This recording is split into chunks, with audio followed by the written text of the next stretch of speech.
Well, the charges are dropped. Now he wants his body armor, assault rifle, and silencer back. Tonight, we hear from the so-called Radnor Lake Rambo. New here at 6, News Channel 5's Nick Barris has exclusive details, and a judge cleared him of any wrongdoing. To the surprise of many, that's exactly right. Cleared. Leonard Embody first made headlines bringing a weapon to Radnor Lake. More recently, he was arrested for toting an assault rifle with a silencer or suppressor near the Criminal Justice Center. Sensational, perhaps unwise, but in his case, not illegal. Few who saw it will forget it. That's Leonard Embody walking on 2nd Avenue near the courthouse last year, wearing a bulletproof vest and carrying a case with an assault rifle and silencer. Metro Police immediately stopped him for questioning. Embody recorded it all on his pocket camera. I don't mind if it is not loaded, but I need to know if it's loaded or not.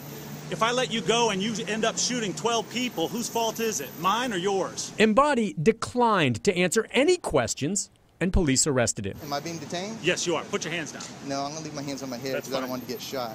Nor do I.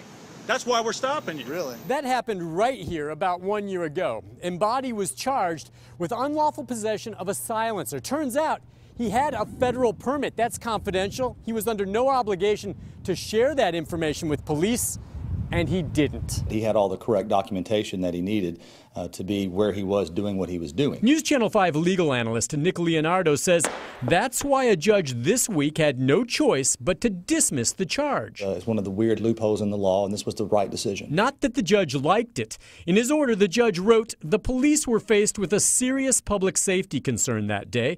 The defendant could have prevented all of this if he had told the officers that the silencer was registered. Leonardo understands the officer's reaction. What would you have law enforcement do in a post 9/11 world when they see something like that? And very likely for that reason, the judge issued this warning to Embody. The defendant would be well advised for the safety of the public, the police, and himself to avoid situations like this in the future. I did talk to Embody today, who told me he's not going to change a thing. In fact, once authorities return his possessions, he says he plans to head back downtown again soon wearing a bulletproof vest. And with that cased rifle slung over his shoulder, he says it's his Second Amendment right. He's going to be back down there again. We'll see if he gets arrested again. All right, one to follow, and concerned that even this could scare people and kids that are out walking, wonder what's going on. And it's scary. It absolutely is. All right, Nick, thank you. Well, as you might guess, Embody is a Second Amendment advocate. As you've seen his walks downtown, well, those can draw a crowd. He'll often hand out flyers to the public informing them of their constitutional right to bear arms.